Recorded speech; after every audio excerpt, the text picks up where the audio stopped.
우리는 그리스도인들은 믿음으로 살아야 됩니다. 우리 하나님의 자녀들, 하나님의 백성들은 믿음으로 살아야 된다. 그렇게 많이들 얘기하죠. 여러분, 그렇다면 믿음으로 산다는 것은 무엇입니까? 우리가 여러 가지로 생각해 볼 수 있는데, 믿음으로 산다는 것은 하나님을 믿고 의지해서 우리의 삶의 우선순위를 하나님께 두는 것이 아닐까 생각해 봅니다.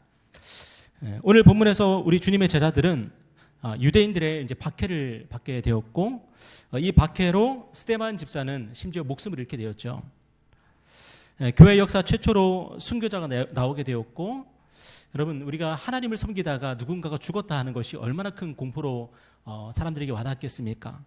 그 공포 때문에 성도들은 많은 지옥으로 이제 흩어지게 되었습니다. 그런데 우리 주님의 제자들이 흩어진 곳에서 무엇을 했을까요? 그들이 다락방에 숨어가지고 벌벌 떨고 있었을까요? 그렇지 않았다는 거죠. 그들은 흩어진 곳에서 예수 그리스도의 복음을 전했다는 것입니다. 오늘 19절 말씀 보니까 그때 스데반의 일로 일어난 환난으로 말미암아 흩어진 자들이 그 다음에 뭐 했어요? 유대인에게만 말씀을 전하는데, 여러분, 오늘 저와 여러분에게 있어서 가장 중요하고 우선되는 것이 무엇입니까? 우리의 생계 문제, 우리의 생존의 문제일까요? 그런데 우리 초대교회, 우리 주님의 제자들은 박해를 받고 또 박해를 피해 다녀야 되는 그 절체절명의 상황에서 흩어진 곳에서 무엇을 했냐면 바로 하나님의 말씀, 복음을 전했다는 거예요. 여러분, 오늘 하나님께서 저와 여러분에게 원하시는 것이 무엇이겠습니까? 우리가 어떤 상황, 어떤 형편에 있어서도 먼저 하나님의 나라와 하나님의 의를 구하는 것. 다시 말해서 우리의 삶의 우선순위를 하나님께 두며 살아가는 것. 하나님께서 나에게 맡겨주신 사명을 따라서 살아가는 것. 그것이 바로 하나님께서 저와 여러분에게 바라시는 게 아닐까 생각을 해봅니다. 그러면은 하나님께서 뭘 약속하셨죠? 그 모든 것들을, 이 모든 게 뭡니까? 우리가 걱정하고 염려하는 그 모든 것들. 그 모든 것들을 하나님께서 더해주시고 함께 해주시겠다고 그렇게 약속을 하시는 거죠. 그래서 우리가 인생의 여러 문제를 만났을 때에, 특별히 우리 인생의 위기를 만났을 때, 오늘 본문의 말씀처럼 박해를 만나고 또 내 삶에 정말로 위급한 그런 상황에 내 삶이 처했을 때에, 그때 우리가 항상 잊지 말아야 되는 게 뭐냐면 지금 내 삶의 우선순위는 어디에 있는가? 왜냐하면 우리는 너무나도 쉽게 하나님의 복음을 뒤로하고 말씀을 뒤로하고 우리의 신앙을 뒤로하고 우리의 생존과 생계의 문제에만 집착하며 살아갈 수가 있기 때문이죠. 여러분, 이스라엘 백성들이, 우리 구약 성경을 보면은 이스라엘 백성들이 항상 문제가 됐던 게 뭐냐면 바알 숭배 아니었습니까? 금송아지를 섬기는 문제 아니었습니까?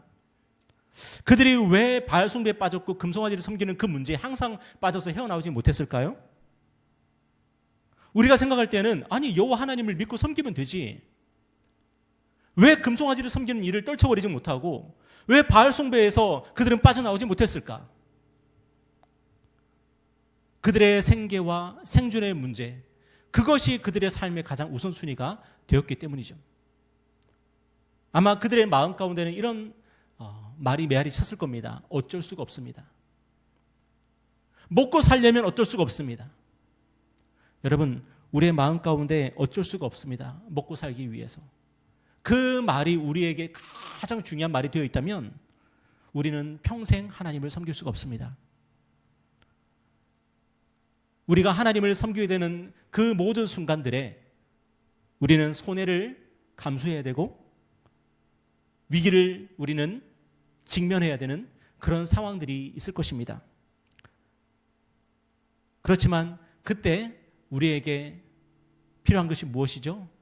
우리가 믿음으로 하나님께 우선순위를 두고 하나님께서 나에게 원하시는 것을 우리가 하며 우리가 살아갈 때에, 그때 하나님께서 우리의 삶에 함께 하시고 역사하신다고 우리에게 약속하시는 것입니다. 그런데 오늘 본문에서 놀라운 일이 일어나죠. 어떤 성도들이 안디옥에 이르렀습니다. 이 안디옥은 로마 제국에서 세 번째로 큰 대도시고요. 유대의 지방, 이스라엘 이 지방도 바로 이 안디옥의 관할에 들어가 있는 그런 굉장히 큰 도시입니다. 그리고 이 안디옥은 그리스 로마 유대 문화가 어우러져 있는 다문화 그런 도시였습니다. 그런데 주님의 제자들이 안디옥에 이르렀을 때에 그들이 유대인이 아니라 헬라인들, 그리스인들에게 복음을 전하기 시작했습니다. 한 번도 해본 적 없었는데 항상 유대인 회당에 가서 유대인들에게만 복음을 전했는데 그들이 시장에서 거리에서 만나는 그런 그리스인들에게 헬라인들에게 이제 복음을 전하는 거예요. 그러자 어떤 일이 일어났습니까? 놀라운 일이 일어났는데 하나님의 백성이 아니었고 하나님을 알지 못했던 그런 유대인이 아니었던 이방인들이 복음을 듣고 예수님을 영접하기 시작하는 거예요. 오늘 20절 한번 보세요. 한번 다 같이 읽겠습니다. 시작. 그 중에 구브로와 구레네 몇 사람이 안디옥에 이르러 헬라인에게도 말하여 주 예수를 전파하니 주의 손이 그들과 함께 하심에 수많은 사람들이 믿고 주께 돌아오더라. 여러분, 단 몇 사람이 주님께 돌아왔다고요? 아니요. 수많은 사람들이 주님께로 돌아왔다고요. 오늘 우리가 믿음으로 산다는 게 바로 이런 겁니다. 하나님을 믿고 의지해서 우리 안에 있는 한계, 그 한계에 도전하고 한계를 깨뜨리며 살아가는 것. 오늘 우리가 믿는 하나님은 한계가 있는 분이십니까? 한계가 없는 분이시죠. 그런데 문제는 뭐냐면 우리가 하나님을 믿고 의지하지 않기 때문에 우리가 생각하는 한계 안에 머물러 살아갈 때가 너무나도 많다는 것입니다.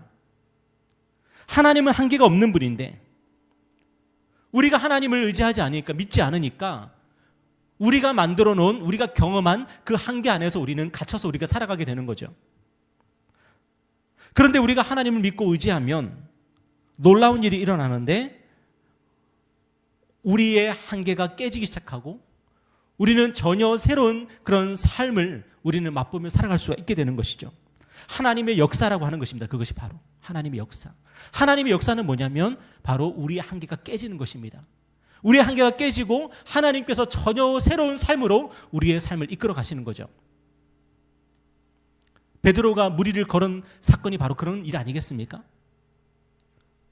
우리는 무리를 걸을 수 없습니다. 우리는 물 위에 서면 우리는 당장 빠져 죽습니다. 그런데 베드로가 예수님을 믿고 나아갔을 때에 무리를 걷지 않았습니까? 하나님을 믿는다고 하면서도 물을 두려워하는 사람이 있는가 하면 하나님을 믿기 때문에 무리를 걷는 인생들이 있는 거죠. 우리가 잘 아는 것처럼 이스라엘 백성은 원래 광야 생활을 2년만 하도록 되어 있지 않았습니까? 하지만 그들은 광야 생활을 결국 40년이나 해야 했습니다. 왜냐?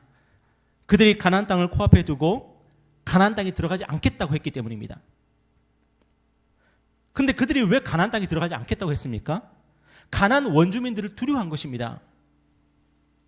왜냐? 하나님의 백성들이 하나님을 믿지 않았기 때문이죠.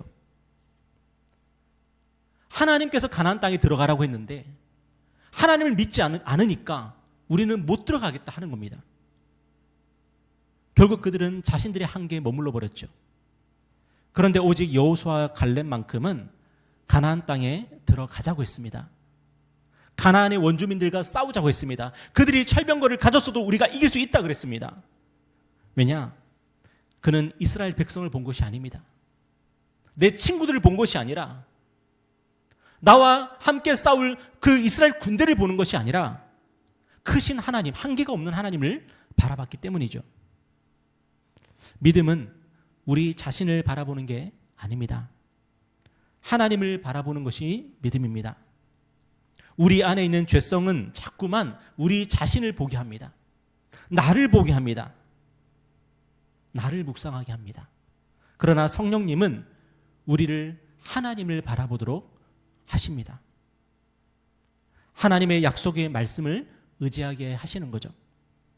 그래서 우리는 날마다 말씀의 자리로, 기도의 자리로 나아가야 되는 거죠. 말씀의 자리, 기도의 자리로 나아가면은 우리가 하나님을 믿음으로 하나님을 보게 되는 겁니다. 하나님을 보게 되면 우리가 믿음으로 살아갈 수 있게 되는 것입니다. 제가 아직 보진 않았는데 제가 기독교 방송 관련해서 제가 그 채널들을 이제 보게 되는데 거기에 그런 썸네일이 있더라고요. 어차피 하나님이 우리의 필요를 다 아시고 하나님이 우리의 필요를 채우실 건데 왜 우리는 기도해야 됩니까? 라는 그런 썸네일 제목이 있더라고요. 여러분, 하나님이 우리의 필요를 아시는데 왜 우리가 기도해야 되죠? 우리가 믿음이 없기 때문입니다. 하나님은 우리의 필요를 잘 아시지만 우리는 한계가 없으신 하나님을 잘 모르기 때문입니다. 그래서 우리가 기도하고 하나님이 우리의 기도에 응답하시는 것을 통해서 우리는 하나님을 알게 되는 것입니다. 하나님이 이런 분이구나. 우리가 하나님의 말씀을 읽고 우리가 하나님께 기도할 때에 우리는 하나님이 어떤 분인지를 알게 되고 경험하게 되고 하나님께 영광을 돌리게 되는 것이죠. 그래서 하나님은 우리에게 자꾸만 구하라고 하시는 것입니다. 두드리라고 하시는 것입니다. 찾으라고 하시는 것입니다. 하나님은 우리의 필요를 잘 아시지만 우리가 하나님을 잘 모르니까 그것을 통해서 하나님을 알게 하시고 우리가 하나님의 백성으로 거듭나게 하시는 거죠. 그러자 오늘 본문에서 예루살렘 교회는 누구에 대한 소문을 듣죠? 안디옥에서 이방인들에게 복음을 전한 제자들의 소문을 듣게 됩니다. 오늘 22절 한번 보세요.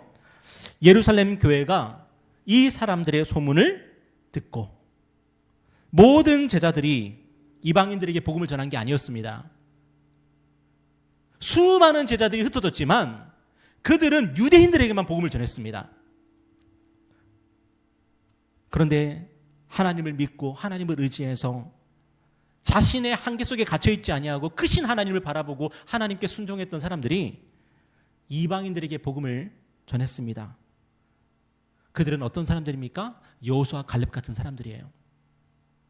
저는 우리 교회가 예루살렘 교회까지 소문이 들리는 그런 주님의 제자들이 되기를 바랍니다. 오늘 본문에서 예루살렘 교회는 그 모든 이야기를 듣고 안디옥에 바나바를 파송하게 됩니다. 오늘 22절에 보니까 바나바를 안디옥까지 보내니 그가 이르러 하나님의 은혜를 보고 기뻐하여 모든 사람에게 굳건한 마음으로 주와 함께 머물러 있으라 고나니 바나바는 착한 사람이요 성령과 믿음이 충만한 사람이라. 이에 큰 무리가 주께 더하여 지더라. 여러분, 바나바는 안디옥에 가서 무엇을 했습니까? 복음을 듣고 구원을 받은 헬라인들, 이방인들을 하나님의 말씀으로 위로하고 권면하고 가르쳤습니다. 그 결과 어떤 일이 일어났다고요? 안디옥에 많은 사람들이 주님의 제자가 되었다 그럽니다. 그런데 오늘 본문은 바나바를 어떤 사람이라고 말합니까? 성령과 믿음이 충만한 사람이라고요. 성령과 믿음이 충만한 사람. 여러분, 성령과 믿음이 충만한 사람이라는 게 뭡니까? 하나님을 가까이 하는 사람이라는 거예요. 하나님과 친한 사람이에요. 하나님과 친한 사람이 믿음의 사람이고 성령의 사람이고, 그리고 자신의 한계 안에 갇혀 있는 것이 아니라 자꾸만 자신의 한계를 뛰어넘을 수 있는 사람인 거예요. 우리는 가까운 교회인데 하나님과 멀리 있으면 안 되는 거예요. 그 누구보다 하나님과 가까이 있어야 되는 거예요. 그런 사람이 어떤 사람이라고요? 성령과 믿음이 충만한 사람이라고요. 그러므로 오늘 우리가 해야 될 일이 무엇입니까? 성령과 믿음이 충만하기 위해서 우리는 늘 기도하며 나아가야 되는 거죠. 우리가 성령과 믿음이 충만하다면, 우리가 하나님과 가까이 한다면, 그렇다면 하나님께서 우리에게 맡겨주신 사명 우리가 감당할 수 있는 것이고, 여러분, 하나님께서 맡겨주신 사명은 우리에게 항상 뭘 원합니까? 우리의 한계를 깨뜨리라고 늘 요구하는 겁니다. 늘 한계를 깨뜨리라고. 우리의 편견과 우리의 고정관념에 머무르지 말고 하나님 믿고 하나님과 한번 모험도 해보고 험난한 여정도 한번 나아가보고, 그래서 하나님이 어떤 분인지를 조금 알아가라고 그렇게 우리에게 요구하는 것 아니겠습니까? 여러분, 기도하십시오.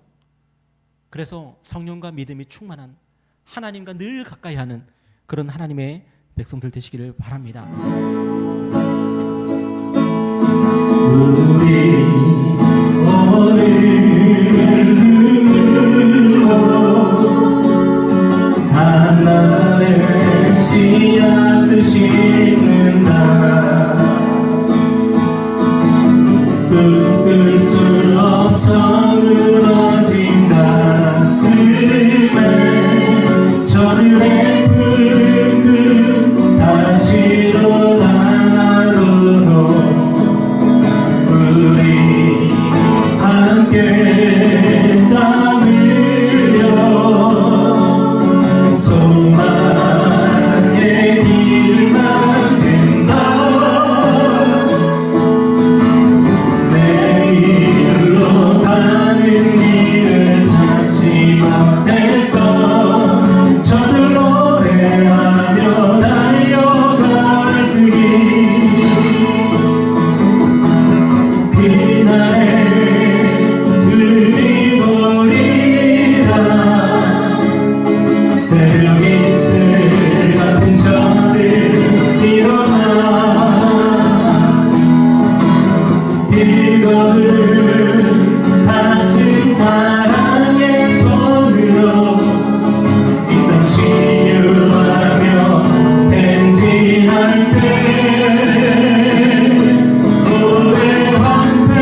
그날에